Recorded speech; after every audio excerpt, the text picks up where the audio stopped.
Is this thing on? Testing. Is this thing on? Hello? Am I live? Is it Memorex? Hey, welcome to 420 Live. It's Jeff Kravitz, and yes, I am live, and I'm orange. I told you I was turning into an Oompa Loompa, and you could see it every day, 10% darker. Every day, I am just soaking up the sun. I am a human piece of bacon here on the Jersey Shore. Just about to wrap our visit here. I'm about to head out and see some friends up in New York, and I'm looking, and it looks like I'm lagging, but I'm going to go with it because I don't really have a choice. Welcome everybody out there. I hope you are all surviving the madness that's going on, the craziness, the summer, the riots. If you're in Portland, I'm sorry. I'm sorry. You have a beautiful town there. I am really looking forward to our federal government vacating the premises. So let's hope that that happens. They say it's going to happen today. Let's see if that actually happens. I'm not sure. But anyway, regardless, we're not in Portland right now. We are right here with you in Margate, New Jersey. I'm at my brother's house. I am the king of Schwitz today. I wanted to do it outside. It didn't feel that moist, and then you start doing the show, and you're like, it's drippy wet today. So I think I can focus like this. It's been a very interesting week. We've been time traveling, going back into the archives, I've been telling stories. We had David Levin yesterday telling stories, Rick Krim and Alex Coletti telling stories, going back into the 39 years ago that MTV came onto the planet. A lot of people didn't see it the first couple years, but that all changed, and we all got our MTV. Some of us more than others. And we're talking to the people that got the biggest portions this week. Doug Herzog is our guest today. Doug he's been everywhere, and he's the guy behind. When we start getting into this conversation today, you're going to be like, oh, that's the guy. You can either credit him or blame him for some of his creations, but we're going to get into it, Doug, in just a minute. But it's been very interesting to go back. I'm going to extend. I heard from my friends in the press department. They're like, when do we get ours? When can we tell stories? So next week, I'm working with my old friend Linda and client Linda Alexander, and we are coming up with a special press department show. These guys were the ones in the trenches, so they have some really funny stories. So they all wanted to come on and say hi, and it's just amazing reconnecting back with all these people that I grew up with, that I've had these incredible experiences with, and my career's grown, their career's grown, we've changed.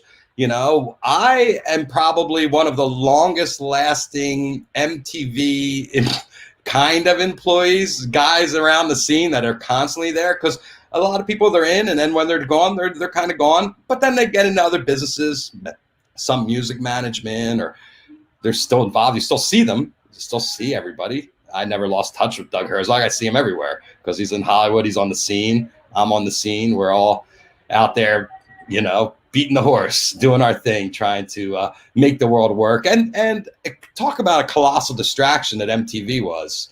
It really was something that distracted us from what was all the seriousness that was on television for years and years and years that we had to sit through. And finally, something that was geared towards a younger generation. And at that point, I was in that younger generation. I was, 81. I would be 19 years old when MTV launched. So that's kind of, I was kind of their demo back in that day when they first started, and they got my attention, that's for sure. I couldn't get enough. And I had worked at a club here in Margate called the Ivory back in the day, right by Lucy the Elephant's butt, right behind Lucy the Elephant, the Ivory Disco. And I was the VJ back then, but I was in charge of just putting all the music videos up on the screen while the other guy was playing the mix and the light show, and I was also working the lights, and I would just keep playing Girls on Film all the time, Duran, because that was the hottest thing I'd ever seen. And it was just, MTV was a lot like porn, and I was watching some of those uncensored, especially the spring break ones,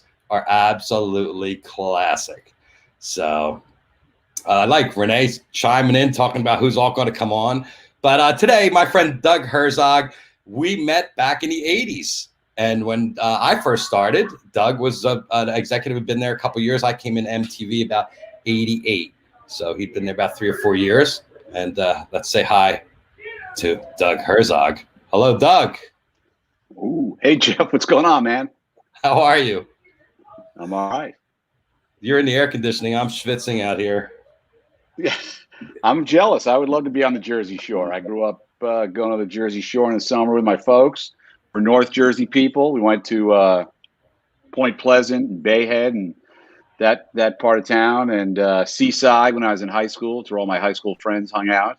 And loved the sausage and pepper and the Coors ice cream, and I could smell the salt from here, man. Yeah, I was sitting around the house last night about 9:30. My girls are going back to LA. They've been here 6 weeks. And I was like, have you guys been to Ocean City? My daughter's like, no. So I called the arcade. I was like, are you guys open? They're like, yes, 11:30. I'm like, let's go.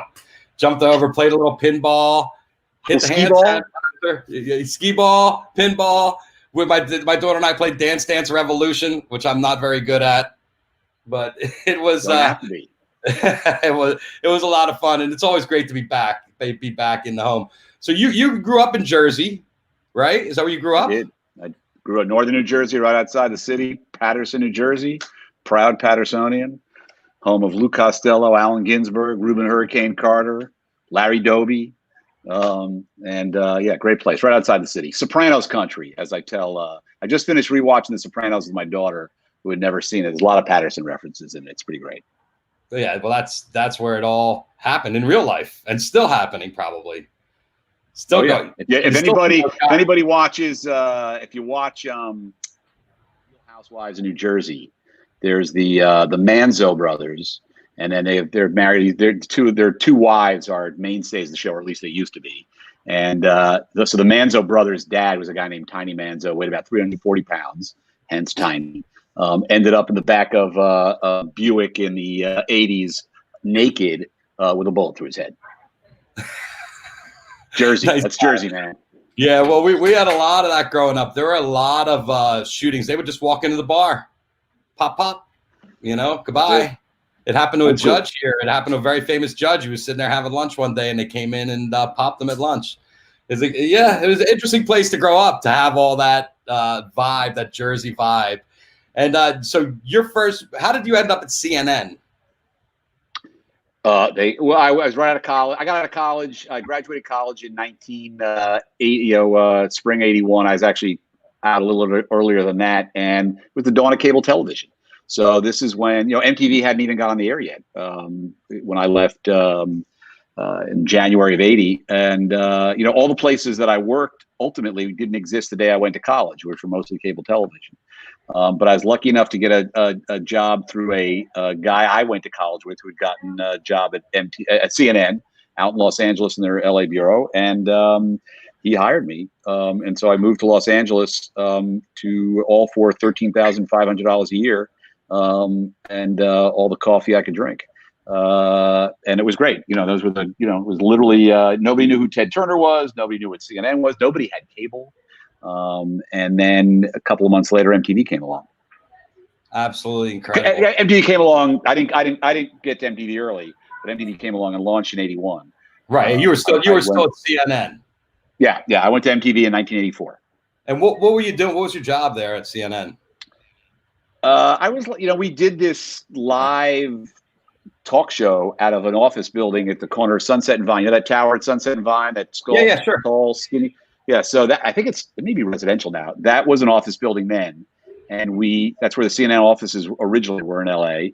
And we used to do a talk show there every night, live at 10 o'clock, with two news cameras from the field, shooting out the window, convincing people to come to the 17th floor in Hollywood when at a time when nobody wanted to come to Hollywood, nobody knew what cable was, and do our little show live. And it was great because CNN is based in Atlanta. All the bosses, it was 1 o'clock in the morning there, so nobody was up. So we were all, it was a staff of 4 or 5 people. Nobody was over 25. We had our run of the place, and we used to book, celebrities to come on this show, basically whoever we could get. But as it turned out, it was a bunch of people who went on, who were just starting out like we were. And a lot of them went on to big careers. I met a lot of people there back in the day. Yeah, well, you were trying something completely new that ends up being now it's like the biggest thing ever, the cable network news. But back in the day, there was nothing. There was no. It was a cable. joke. It was really. It was considered a joke. Nobody understood it. Nobody understood why. You know, if you had the 6 o'clock news and you got the newspaper at your house every morning, and there was news radio, why would you need a 24-hour news network? It's, you know, people were like, that sounds stupid. As a matter of fact, yesterday, the guy who was the first president of CNN, this guy named Reese Schoenfeld, who was one of the unsung heroes of CNN, died. He passed away yesterday. He's a good, really, really good guy. Also was instrumental in starting the Food Network. So when I have you seen the documentary that you're in, the MTV documentary? I have. Yeah. It's interesting in that because one of the things they talk about is how MTV is responsible for a lot of people requesting cable. So, well, yeah, that was the whole thing. Yeah, because, you know, the marketing department had this, you know, call your local cable operator. I want my MTV. You know, that was the thing. You know, Tom Freston was running marketing in those days and later went on to run the whole company, as everybody knows. And, you know, it was this, you know, you had to have it. I mean, I was already in my 20s. I heard you say you were 19 or something. Yeah. And, you know, and so you know, people started to bug their parents like, please get this. I need to see this, right? You wanted to be in on the thing. I remember my dad lived in Orange County. When I was living out here in LA, and I couldn't get cable in the neighborhood I was in. And I used to drive down to my dad's on the weekends and just sit around and, you know, drink beer and watch MTV all weekend. It was just great. But that must have been great for CNN too when that happened, because all of a sudden they were probably bundling it all together, or no? Yeah, well, cable started to grow, right? Yeah, and MTV was MTV and ESPN, I think, were pretty early engines. You know, CNN, I think, didn't truly come of age until, you know, things like the Iraq War and when that little baby fell down the drain and the whole world was watching to see her pulled out, and right. So it took CNN a while to kind of get their credibility. They were, you know, they used to call it chicken noodle news. Everybody used to make fun of it. Chicken noodle news. Yeah. Too funny. And when did you move to MTV? I moved to MTV in 1984. So I was at CNN for a couple of years. I used to do their music stories. And then I got a job at Entertainment Tonight out here in LA doing music stories. And I managed to score an interview with Bruce Springsteen. This was a Born in the USA era, right? And so and I scooped MTV because Entertainment Tonight got to run theirs before MTV's. And I think around that time I came to the attention of John Sykes, who, as I like to say, plucked me from obscurity, along with Bob Pittman, lured me to New York City, told me to start a bona fide MTV news department. And, you know, so I left LA for New York in '84 to go to MTV and start the news department. Now, I think this is from '88. This was the first picture I could find of you. It looks I can tell you exactly what that was, by the way. Go ahead. Come on. It's at a it's a Video Music Awards press conference. We used to have those when we announced the nominees. And it was, what's that restaurant on La Brea? It's got like an upstairs Campanile? Republique? It's either Campanile or Republique. It was like upstairs. Now it's Republique. It used to be Campanile. Right. So that's where we were. And if I'm not, this was much later on. This might have even been like, no, I want to say late 80s.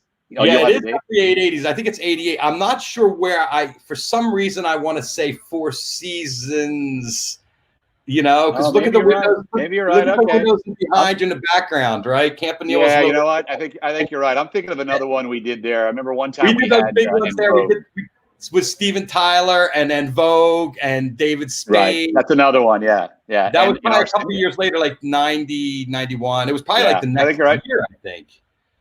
But look how flat my hair is. And you look so young here. I mean, and this is 88. Well, I was. Well, how old are you here? 25, 26? Using some when I got to MTV in '84, I was 25. So I was probably, 29, 28, right? 29. Yeah. Absolutely incredible, huh? How fast it goes. And it went fast, man. You went from news, like MTV really didn't have news, right? Well, we did. So what happened was when I first got there, it was just like we would write stories for the video jock, the VJs, and then over time, but they had news breaks, and then we created news breaks where we would, because before they would just read the news in their, in the VJ segments. Then we created separate news breaks, And then there became this thing where, the big stars, the VJs got this reputation as being like sort of, not serious enough or didn't have enough credibility. And that was, that wasn't really their fault, and as a press and, sort of a post Live Aid thing. But Linda Corradina, who was helping me run the news department back then, had this idea that we should go get somebody like Kurt Loder. And then we basically asked Kurt Loder to come to MTV. And so Kurt came over, and that kind of changed the whole thing in terms of, all the big stars were happy to sit down with Kurt, Prince, Springsteen, I mean, whoever it was, people who didn't talk to anybody. Right. And then Kurt took over the news, the news breaks, the VJs didn't do news anymore. And that kind of sort of started the whole thing. The VJ change happened at the same time around then when Kurt came in. Yeah, around then. Yeah. The first, it was like the first original VJ started cycling out. I feel like JJ left first, JJ and Nina. I think Mark, Alan, and Martha, sort of hung on in there for a couple of years, and then they all were ultimately gone. And actually, Mark came back and did some stuff for us, and Martha. But I would say around, if MTV started in '84, I feel like the VJs started to seg out like in the late '80s. The originals. The originals, yeah. They most of them were kind of gone. I think I worked with Julie Brown on one. Julie Brown, Adam Curry, they were second wave. So they were like, second wave, right? Second wave, yeah. They were the second wave. Julie, of course, famous for Club MTV, right? Wubba Wubba Wubba and all that. Yes. Adam. I don't know if you know about Adam. Adam was the first person in the world ever to say the word internet to me. He was like a techie geek, and he was all over, sort of the world of the internet years before anybody else was. In fact, he famously bought MTV.com, and MTV had to buy it back from him. True story. He knew. So how long? So news started, and then the original programming, remote control, was that the first thing? Yeah. So look, I tell the story a million times. So Bob Pittman had us all in a conference room, and he walked in one day, and they basically started talking about how the sort of the fad of music videos was beginning to wear thin. We were now in enough homes so that we were getting rated, and so we had been selling ads, but now we were getting ratings. And so, what they were finding was, people would tune in and out depending on what video was on, right? So Pittman was like, well, we need to make half-hour shows to keep everybody around longer, which is a strategy that's never changed even today, with the world of digital. It's like all about engagement, all about keeping people around longer. So Bob literally said, we're going to do a news show, and the news department's going to do it. We're going to do a dance show, like with using music, right? Because that's like an easy, low hanging fruit thing. And we're going to do a game show, because Nickelodeon had already been doing Double Dare, and Double Dare was already a big hit on Nickelodeon. So he's like, game shows are cheap, can make a lot of them at one time. So that's what we're going to do. 3 shows. And he said, Doug Herzog, you're going to figure out how to do these. So I got the news department working on a news show, Linda Corradina and Kurt, and Joe Davola and Michael Dugan, and a bunch of people that came up with remote control. And then we, sort of figured out how to do Club MTV, which we used to shoot down at the Palladium in New York with Julie Brown as the host.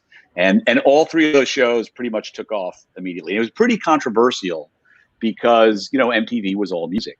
And there were a lot of people, a lot of fans. To this day, I get people coming up to me like, why doesn't MTV play music anymore? I'm like, they haven't played music since like 1987.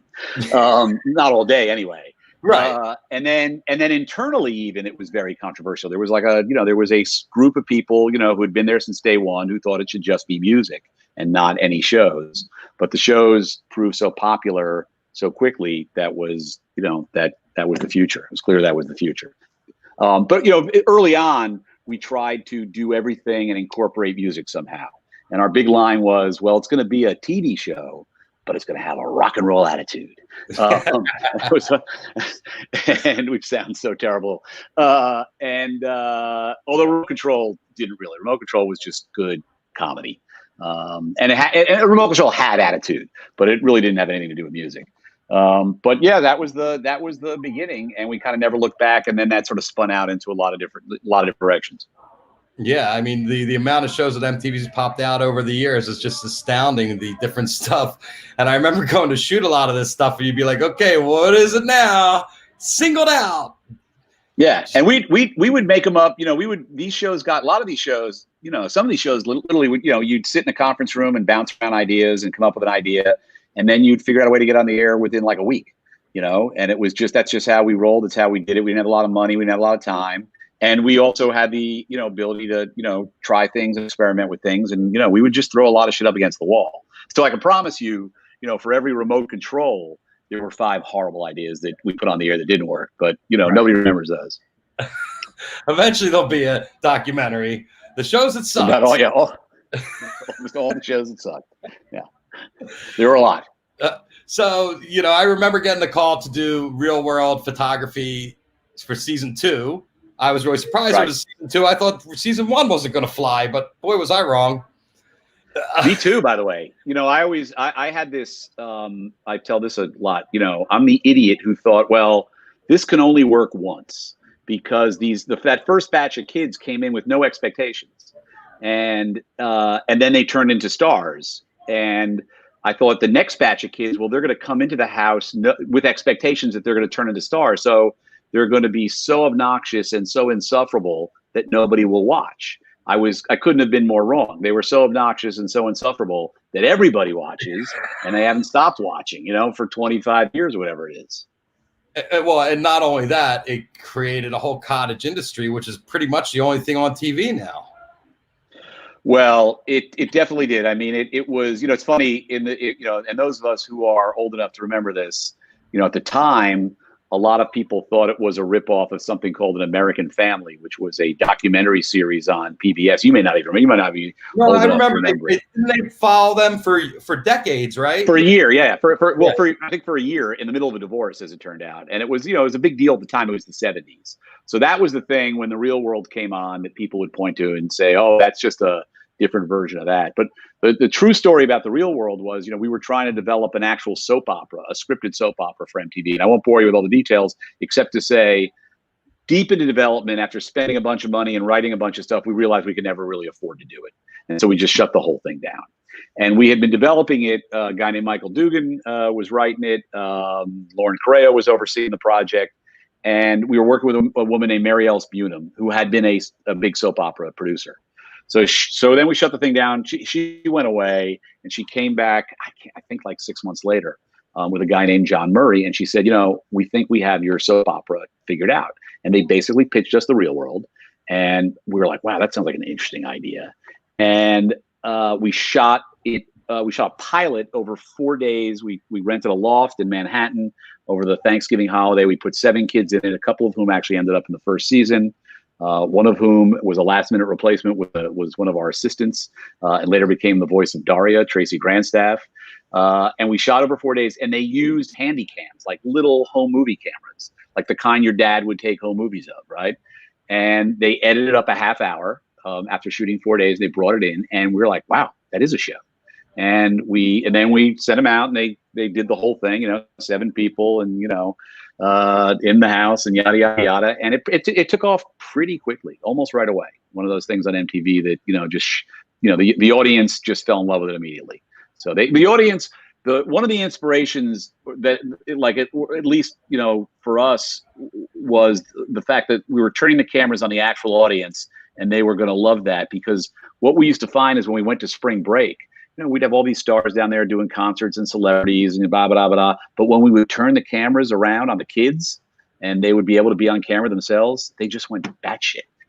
And we were like, they kind of love to see themselves. There might be something there.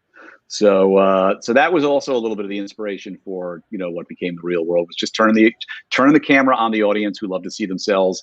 And, that has remained true to this day when you look at what's going on in social media. Well, everybody had this amazing idea of what MTV was. And I remember Dan Cortez's story where on a Sunday he took MTV Cube down to Venice Beach in a video camera. And the reaction he got from everybody who was interviewing, they thought he was with MTV, and he just got amazing footage. That's how it went in those days. A similar story for Pauly Shore. We shot a comedy. We were doing the half-hour comedy hour, which was one of the highest-rated shows. We were like, we should shoot a comedy concert. So we got 5 of the sort of top comedians together. We shot Joel Gallen shot a show out at Pepperdine in the theater there, right? So like a bigger show with a bigger audience. And he came back from LA and he said, you know, I got to show you this thing. He goes, we had this kid warm up the crowd, and I rolled cameras on it, and he killed. He killed more than any comedian there. And that kid was Pauly Shore. And that's how we discovered Pauly Shore. We're like, wow, we should be in business with this guy. So, you know, the Wheeze was born. Then the Wheeze was born, and he really embodied what the MTV spirit was in a human being, for sure. Yes, he was a walking MTV. But he had such incredible training.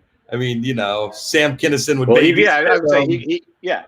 You know, Sam Kinison and Richard Pryor and Robin Williams, all these guys used to tuck him in at night.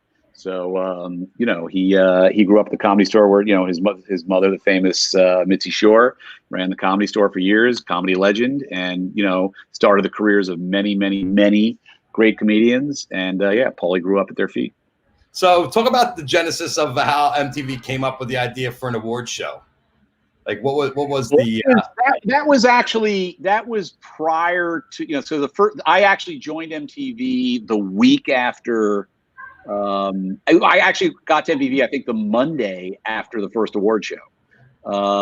So I believe the genesis was, there was, you know, Don Ohlmeyer, who was a big sports producer and at the time an independent producer. I think, you know, kind of brought the idea to Bob Pittman, and so they sort of collaborated on it. And Don produced, you know, the first 3 or 4 Video Music Awards, and yeah, kind of took off from there. And then, of course, you know, as we like to say at MTV, whatever's worth doing is worth overdoing. So the next question became, well, what other kind of award show can we do?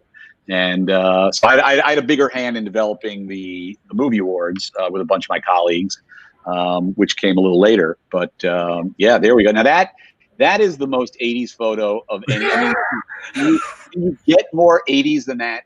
I'm not sure you can. The get-ups on both of them. That is my very favorite. That's my favorite Jeff Kravitz shot of all time. I mean, you got Chris in the crazy jacket, you got Ice-T in the Jordan jersey, and, you know, and then 80s dude, me, you know, in full uniform, tie, jeans, got my backstage pass. And you're smiling, and they're both like throwing attitude. Yeah, there you go. He couldn't be more out of place in that picture. One of these things does not go with the others. Yeah. Well, I would say Chris's jacket, but, you know, okay. And the shirt. I mean, nothing really matches here. I mean, the tie. What is that? Leopard skin? I don't know what that is. I can tell you it's probably coming back. Whatever it is, it's coming back. It's coming back. The wide ties. You know, as I'm going through, I'm like, you know, I was Doug Herzog's personal photographer. I'm going to say whenever I'm looking for a celebrity. Oh, there we go. So where are we there? We're at a Spike video game award. Sure, we had an award show for everything. So yeah, that was a really interesting thing. Also, is not so much just the fact that there were award shows, but talk about how MTV started to spin off into other networks and decide to have other channels, and how that came. Well, about. the first, the first thing was, you know, actually at the time I joined MTV, I had a competing offer, believe it or not, to join the Turner Music Channel. So Ted Turner, alongside CNN, started a music channel that ended up only lasting 30 days before they made an agreement with MTV to go out of business. But that inspired MTV to create VH1, which was a separate, you know, music video channel aimed at a slightly older audience, and, you know, basically a fighting brand to try and keep, you know, other competitors from getting in. So yeah, so, you know, VH1, and then, you know, so, you know, the original networks were MTV and Nickelodeon. Viacom, Nickelodeon was very early on, right? Nickelodeon was one of the earliest. Yeah, Nickelodeon was on before MTV, and I can remember watching Nickelodeon way back when. In my grandmother had an apartment in Manhattan, and she had one of the first cable systems I ever remember. I can remember checking it out there. But yeah, MTV, Nickelodeon, VH1, TV Land, of course, which was a great idea, which was a way to use all those syndicated shows and create a network and a great brand out of that. Logo which came much later. Yeah, I mean, it was all about, in those days, it was all about. Comedy Central is actually a combination, right, between because MTV Viacom had and was it HBO that had Comedy Central? Comedy Channel.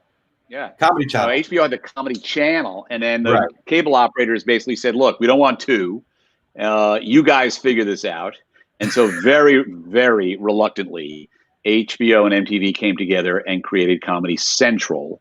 And so Comedy Central was around for a couple 3 years. And then I got this opportunity to move from MTV to Comedy Central. And that was super fun too. Yeah, because the Comedy Central stuff was always a party. Here, let's go through a couple more of these trades. This was has to be I think this is a guy's choice. That's a guy's choice. Robert Downey's given his best blue steel there. That's a good look he's got. He definitely has the look. This is guy's choice. Sure, Toby Keith. Yeah, and here's a classic TV land crew. The great Betty White. And this show really had legs on it. This show was a big surprise. This show was a TV Land sitcom. This not that long ago, yeah, it did really well. Look, Betty was a big reason for that. She is beloved, and she had just done that. She'd done like a Super Bowl commercial, I think, for a candy bar that was a big hit, and the show happened to launch right after that, and we were definitely a big beneficiary of that. Ran for several seasons on TV Land. Yeah, it was a hot show. Oh, it was a good show. Oh. It seemed like a good idea at the time, Jeff. So, by the way, I don't know who looks worse in that picture, me or him. That was the Donald Trump roast. Look gray. Yeah, I literally look great. That was the roast of Donald Trump at in Manhattan. I don't know, maybe 10, 12 years ago. Yeah, and Donald Trump, he stands proudly, next to people like who's the guy who was David Hasselhoff and Joan Rivers and Pamela Anderson, all the greats. The roasts really have taken on a life of their own. I mean, they started off so random, it became such a thing. Yeah, well, that's the roast is one thing I can, as I like to say, success has many, mothers and fathers, but the roast is the one idea. When I did get to Comedy Central, I used to go to those Friar Club roasts. I just thought they were great. I always thought, like, well, wouldn't this be great? And we were always, Comedy Central. I was like, well, they need their VMAs, right? They need their spring break. Like, what can we do as an event at Comedy Central? And I always felt like the roast would be a great idea. And so we actually got into business with the Friars Club, and that's who we did the first few with. The problem with the roast ultimately always is trying to find somebody brave enough to sit up there and take all the crap they're going to get. But that's why they. But it's literally like $1 million. It's a lot of money to sit there, right? You give us ridiculous amount of money for choice. Right? Yeah. Although we're convinced Trump didn't give his to charity, but. Which he said he was going to. We're almost certain. We're almost certain. But that, by the way, that didn't come till the big money didn't come till later. In the first couple of years, it was like you did it for the love of the roast. So the first couple of years, people did not take home a big paycheck. They just took home a lot of shit from the people on the dais. But I know Bieber wouldn't have done it unless he was taking care of a charity, right? Or was that? Well, the Bieber, there's a great story around the Bieber thing. So they had a meeting at his management company, and they sort of gathered everybody, like including like interns and assistants, were like, what can we do to kind of resuscitate? He was going in a downswing at that point, to resuscitate Justin Bieber's career. Right. And he was having a lot of Deborah Lee's daughter. Deborah, who ran BET for many years. Yeah. Deborah Lee's daughter was working at for Bieber's manager, for Scooter, or Allison Scooter, and I think Scooter. she was either like an intern or an assistant or something, but she was in the meeting and she raises her hand. She says, "I think he should be roasted on Comedy Central." And everybody was like, "Oh my God, that's a great idea." And so she calls her mother and she says, how do I reach? And the next thing I know, I get a call from Deborah Lee's daughter. She goes, do you want to roast Justin Bieber? I was like, of course we do. But, can you deliver Justin Bieber? She's like, no, but my boss can. And that was literally it. And so he's, I don't know, you remember that well. He sat there that night and looked like, he just looked in pain. Yeah, it was painful. Yeah, I was watching him all night, just waiting for him to cry. Come on, cry, Justin. And then Chappelle showed up. Oh, Chappelle showed up at that show, right? Yeah, Chappelle showed up at that show. Here are you at there I am. TCA. Look, that must be an upfront or something. Very proper. TCA, all right. Yeah, TCA. Yeah, look at that. Yeah. Here's your me and Judy. Talk about that was my great. How important she was to your life. She's the greatest. One of the all-time greats. The longtime leader of MTV and a good part of Viacom. Great friend of mine. She showed me. I remember she showed me to my office my first day at MTV in 1984.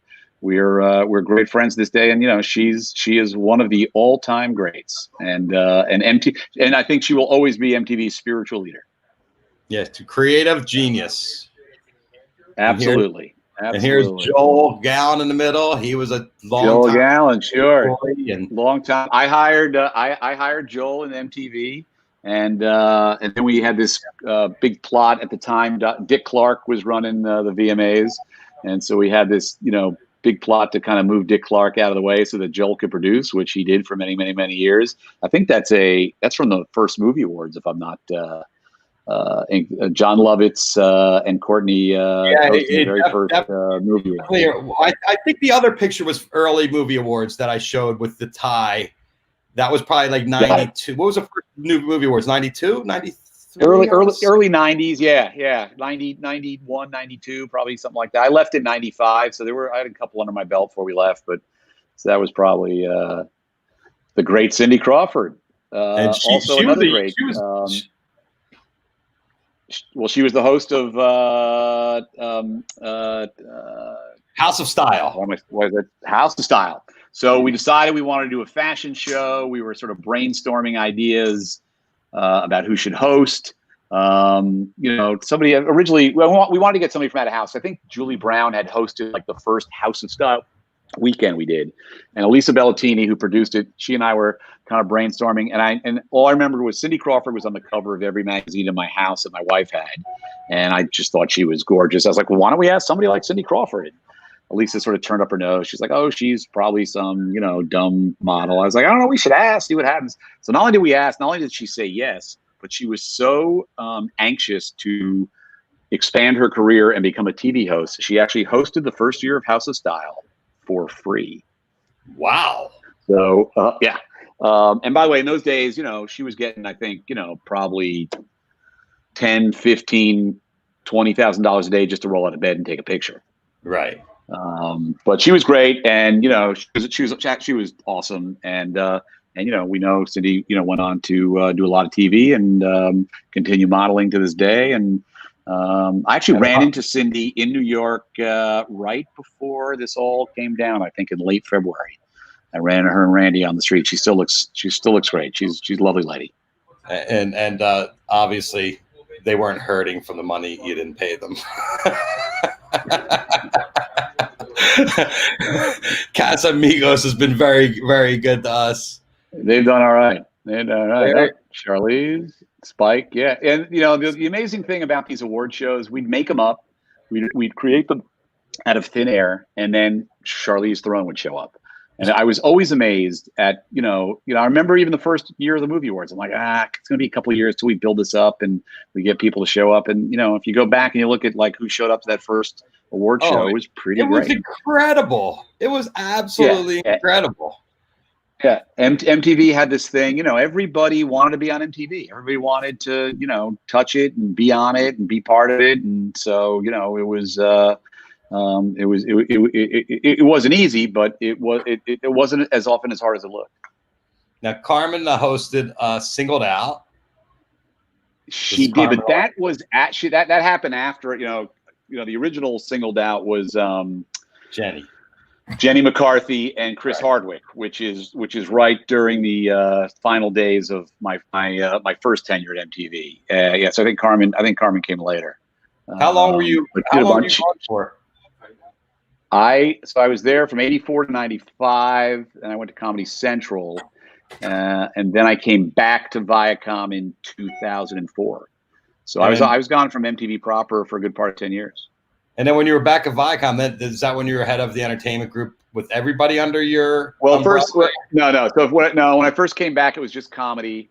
Then it was comedy in Spike. Then it was comedy in TV Land. And then once Van left, I took over the MTV group for like a minute before I left. So you had it all there. You had it all under your maybe hands. Some would say too much. a little bit too much. A little bit too much. William another roastee. William Shatner. He was always a good sport. Yeah. He took it. William Shatner, Donald Trump, and of course the great Jon Stewart. Here's another career you started. Yeah, well, John, John's actual first show, to be truthful, he had a short-lived show on the Comedy Channel before Comedy Central. And then we hired him to do a show called You Wrote It, You Watch It. And that was also short-lived on MTV. And then we gave him his first talk show, which was the Jon Stewart Show on MTV, which ran for like a year. And then it moved into syndication through Paramount, our sister company. And then it ultimately got canceled. And then, we had started by that time I was at Comedy Central, and we had started the Daily Show with Craig Kilborn, and CBS had kind of snatched him away, and we were looking for a replacement. And quite honestly, at the time, John was, kind of riding high, and he was often rumored to be, sort of heir apparent to David Letterman or fill the slot after Letterman, although that had just been filled by Craig, so I guess that wasn't available anymore. And somebody suggested, they said, you think John might be interested in this show? I was like, really? Yeah. So we went out to lunch with John, myself, Madeline Smithberg, who was producer of the show, Eileen Katz, who was running programming at Comedy then. And over lunch, John agreed to come host the Daily Show. And that was that. And he did it for 16 years. It was a life changer. It was, this is where John is, brilliant, because I had a hard time seeing where he was going to replace a guy like Craig Kilborn on something like the Daily Show on Comedy Central, which was then still considered fledgling. It was not, the Comedy Central of 10 years later. But John saw something in that format, something for himself, and he did it, and he made it into something else entirely in his own vision, and he did it for 16 years. And I don't think anybody's done it better. And you look at what's going on in late night today. Look at the Emmy nominations from yesterday, right? Trevor Noah, John Oliver, Sam B, Stephen Colbert, and Jimmy Kimmel. Now, outside of Jimmy, all four of those folks kind of came through the Jon Stewart system, as it were. So, it is his spawn. Jimmy Kimmel, interesting side note here, I offered Jimmy Kimmel the Daily Show before Jon Stewart. Turned it down. Wow. And that was after, he was not Jimmy. That was a man. Was that after this was show? This was pre-Man Show. This was pre-Man Show. This was after. This was all on the strength of his performance on Win Ben Stein's Money. Wow. Yeah. And he turned me down flat. Yeah, it all worked out for Jimmy. Yeah, he's all right. Here you are hanging with another rapper. I just love him. I remember Judy one year. Oh, there we go. My guys from Reno who got nominated for their first Emmy yesterday. Niecy Nash, Tom Lennon, who seems to be looking at my ass. Ben Garant, Carrie Kenny, and I'm working with them right now in my current thing, and I'm having a great time with them. What do you do? I've known these guys. I'm working with Jeffrey Katzenberg on his Quibi thing, and these guys, we brought Reno over to Quibi, and they got nominated for Carrie got nominated as an actress, and the show got nominated for their first Emmy yesterday. But I've known these guys. These guys were on You Wrote It, You Watch It with Jon Stewart, and they were literally just out of NYU at that point. So I've known these. That's going on like 30 years with these guys. They're the greatest. I love these guys. They've been a comedy troupe forever. Forever, going back to the state, and that's the legend Joe Davola, who unfortunately is not tuning in, as I understand, because he's very busy. But Joe, famous, had his own MTV spot as the hardworking MTV producer, creator of Remote Control, on stage at Live Aid, singing with Duran Duran. Got kicked out of John Mellencamp's house. He's a legend. He's an absolute MTV legend, stone cold legend, Joe Davola, and of course, the namesake of Crazy Joe Davola on Seinfeld. There we go. You there, Doug? I'm still here. All right, good. I think the picture. Yes, got stoned with John Mellencamp. Is that what you said? No, he got thrown. He got thrown out. He got thrown out of Mellencamp's house. Oh, really? Yeah, he was there. He was there shooting a special. There was a writer. I don't remember, a guy named Tim White, who was a Rolling Stone writer. He used to do a lot of stuff for MTV. So he was with Tim, and they were at Mellencamp's house in Indiana. This is how long ago it was. It was when I got married in 1985, because that's why he couldn't come to my bachelor party, because he was shooting this thing with Tim. And so they're shooting with Mellencamp on the property, and they're walking back to the house, and Mellencamp and Tim are like walking ahead, and he's walking with Mellencamp's manager. And as they approach Mellencamp's big house, he like elbows the manager and goes, "Hey, little pink houses for you and me, huh?" And apparently Mellencamp overheard it and took umbrage, and I think that was it for Joe. Joe's got to go. So John did not have much of a sense of humor in those days. Yeah, I know. We heard a little bit about that in some of the Unplugged stories. Russell Brand. Russell. I had some. We never did anything with Russell, but I had a couple of crazy meetings with him. He was very whatever was he. I feel like we haven't heard from him in a while. He's still doing his thing. He's doing like yoga and stuff and meditating, and then he goes on Instagram every once in a while. But the election for Obama that year, he went on MTV on the VMAs and used his slot to tell everybody to vote for Obama. It was very controversial back in the day. Here's Ben and Ben. We gave Ben one of his first directing gigs. Ben directed a special for Colin Quinn called Back to Brooklyn, back at MTV. This must have been in the very late 80s, early 90s. And then, he did the original version. People do not remember this. He did the original version of the Ben Stiller sketch show on MTV. And then left and then basically sold the same show to Fox like a year later. But Ben used to work out of the office way back when, he also Ben also auditioned as the host of Remote Control.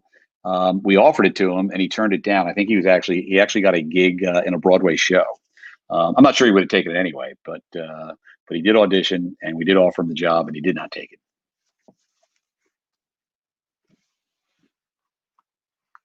You still there, Jeff? Everybody. There we go. Oh, there we go. I got some spotty Wi-Fi, I guess, here in Jersey. The Jersey Shore Wi-Fi. The Wi-Fi sweating more than you, Jeff. I know. It's fitzing it up. Here's your TV Land crew. You got Sal. You have Larry, Mike, and I believe that's Justin Timberlake in the middle. Yeah. Now I guess it's a TV Land Awards. I do not recall this, but that's a good one. I see Larry. Larry's out here in LA. He's a neighbor of mine now. I get to see Larry every once in a while. He's got a great long kind of Rick Rubin beard going, and he's now he told me he's not going back to New York till there's a vaccine. So I think he's West Coast for a while. But Larry and Sal, they did a great job at TV Land, turned into a great brand. And Will, I don't know what I'm doing, but I've got a very odd look on my face. I do remember that. I do remember this was backstage at a Spike event, and I do remember Will was not happy. He wanted to get in and out and do whatever he had to do, and it was all running behind, and he was not pleased. I do remember that. Will's a good guy. Will and I have the same birthday. Oh, really? Sure, yeah. And you almost have the same curly hair. There's Matthew McConaughey. All right. This is another a guy's choice. All right, all right. And there's your boy Kimmel. Love Jimmy. That's my boy Jimmy. He's the best. He is the best. The Man Show. I remember Jimmy's one of the great guys. I remember working on the Man Show, and it was probably the most fun I ever had on a set. And the best was that the whole crowd, they gave them beer, but they gave them near beer because you couldn't give the crowd real beer. You can't. Not on the set. Yeah. Right, not on the set. But then the crowd was acting drunk. The whole crowd would act like they were partying because they had no idea. They're like beer. But that's a Daniel Kellison special.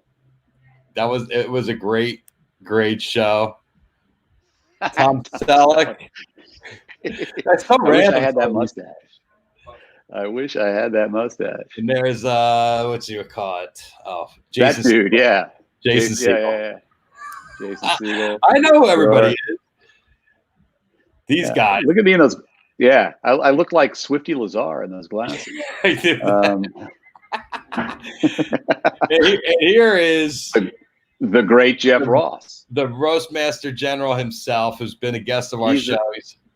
He is the best. You ever tune into his? Is still doing those roasts on Instagram? Oh my God, they are so fun. Yeah, I've tuned into a couple. I'm never fast enough passing my jokes along, but I do enjoy watching. Jeff's a great guy. He was, he worked for us at MTV way back when. He was like a writer on a couple of shows we did, and he was still. I don't think he might not have been Jeff Ross yet. He might have still been Jeff Lipschitz or Lipschultz or whatever Jersey name he had. All right, and I have here the last trade shot I took of you was from the Bieber roast. There you go. There it is. A tearful reunion. Dave and I went through a tough period. So you and Dave? Well, he kind of took off on us, and and then I didn't speak to him again for a really long time, and then probably about a year before that Bieber roast, I went down to see him. He was doing this big concert that Funny or Die had this festival they were doing. It was called they did it for a couple of years. Anyway, Dave headlined down in Irvine, and I went down with Kent Alterman, who was running Comedy Central at the time. And, I went in to see Dave, and he was chill. And, I've seen him a couple times since then. He's always great. And he's better than ever. He's a genius. All right. But did you ever talk about it, or did you just have to gloss it over? We didn't go back. And I don't think he wanted to go back. I mean, the last time we stopped talking, the last time we were together, we were in a conference room, and we were both with attorneys, and it was unpleasant. And then Dave, went off, and that was that. And, it was probably 7 years before I saw him again. But now when I see him, he's great. And I always get a nice hello from him. And look, he's in a great space. He's doing great. There's nobody better than Dave Chappelle. And he's doing what he should be doing, which is stand up. That's his, and he can do it when he wants, how he wants, with who he wants. And there's nobody better. But it is amazing how the pressure comes to some of these guys, and it just, when it hits. When they've had too much, they've had too much. I mean, look at Jon Stewart. He's been sitting on the sidelines so quiet, and there's so much right material right now. I mean, it's just so easy pickings for him if he wanted to make any kind of statement, but he doesn't really say much. Yeah, well, that's I think John had John was wanted a break from the show.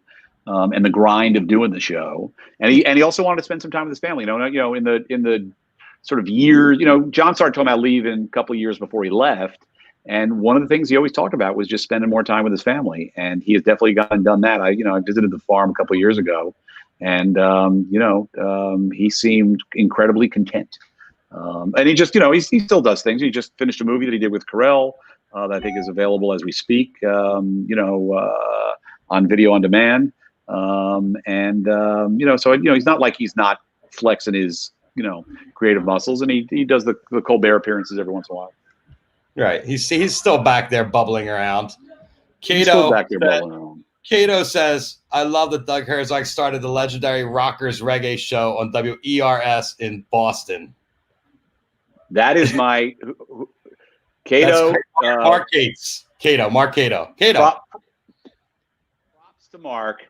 As I always say, people ask me a lot, like, "Oh, South Park and The Daily Show and MTV." Like, what's your favorite achievement? My favorite achievement is that reggae radio show, because it's one of the few things I could say I did by myself, and it ran for like 30 years. It finally got, and it ran. It was like the only 5-day-a-week reggae radio show forever in the States. And they finally, they had a big format change at my college radio station. They finally took it off about 5 years ago. But from like 1978 till, I don't know, 2000 and whatever it was, 15, 14, it was on the air. And I'm still a reggae fan, and I always was proud the show was always on the air. So it was cool. Thank you, Mark. You've been through it all, Doug. It's absolutely incredible. South Park, Daily Show, Real World, Remote Control, Singled Out. Like, when I was going through it, I'm like, holy shit, Doug was busy all those years. I just saw you show up at the parties. I didn't realize you were actually working. You thought I showed up for the pictures. I did that too. That was part of the gig. I did that too. But it was always great to see you, Mark, and you were always there from the early days and never missed an event. And the thing, not only to Mark, the thing about you, Jeff, not Mark, it was, not only did you never miss an MTV event, you never missed a great music event. So if you ever went out to like a great show or a great concert or a great festival, you were always there, man. Camera in hand, ready to go, and ready to have a good time. So yeah, hopefully we'll get back out there one of these days. Yes, I really look forward to it, and I really would see you everywhere. We would hang out at Coachella. We would be at the coolest places, because you always got great seat. Jazz Fest, it's killing me this year. You know that. And then we going back to jazz. I know it's killing you. It's killing it. It's killing everybody. You're the most hardcore of all jazz festers. So what do you? I mean, what? Just by the way, I'm sure you talk to a lot of people in the, live music business. Like, what are they telling you about when they think, we might be back out there? They all want to borrow cash from me, first of all. They're like, Kravitz, I need a little money. But Mark Geiger was interviewed by Bob Lefsetz a couple weeks ago, and he said 2022 I saw that big tour. 22. I really think what's happening. The Chainsmokers definitely blew it last week in the Hamptons. I'm sure you saw that story everywhere now. If all of a sudden we start seeing COVID cases coming out of that concert, it's going to be a real bummer for everybody that's trying to make these things happen. So my boy Southside Johnny's been playing some drive-ins. Southside Johnny? Yeah, he did a drive-in in Jersey. He did a drive-in, I think, out in West Hampton. But all sanctioned and, Right. I mean, the vibe's not real. I mean, we love the vibe. I mean, that's what we go for. It's what we go to all these amazing concerts and shows for, and the vibe's totally changed out there. So I don't know. All I know is there's a big hole right here where the music used to go, and I can't wait for it to come back. So I'm looking forward. As I like to say, like, I don't want to do social distance. If I'm going, Jeff, I need to be close enough to feel like that schwitz coming off you, man. Don't worry, you'll feel mine. Well, thank you, Doug. I appreciate you coming on today and reminiscing with us. Old school. Super fun, Jeff. Thanks for having me, man. All right. Well, I can't wait to see. I'll see you when I'm back home. We live very close to each other, so I look forward to it. All right. Stay safe, buddy. All right. Thank you. There you go. The one and only Doug Herzog. I think I've lost 5 pounds out here in the hot sweatiness. Tomorrow, Matt Pinfield's going to be on the show. Friday, Alan Hunter. Continue the MTV stuff. Next week on Monday, I believe, or Tuesday, we're going to bring all my old MTV press cohorts on here, and we're going to have a lot of laughs. What did I want to tell you? Oh, yes, tomorrow I am going up to Asher's Chocolates, and we're going to make some chocolate bars, and I'm going to tape it and show it to you guys a little later. Here's the Asher's. The code is 420 Live, 20% off. Your purchase of $75 also gets you the free 420 Live bar, which has CBD in it, so it'll help cure what's wrong with you. Don't forget, headcount.org, register to vote. Important stuff. And Solo Pipe Venice. We'll send Doug a solo pipe. I'm sure one of the kids could use it. Everybody out there, thank you so much for tuning in. I appreciate you and your time and your energy and coming in and sharing this little distraction. Peace, love, and happiness to everybody out there. Here's the hug for you. Thanks for tuning in. Mom says bye. She's been sitting here watching the show. Love you guys. Take care. Signing off. We'll see you tomorrow.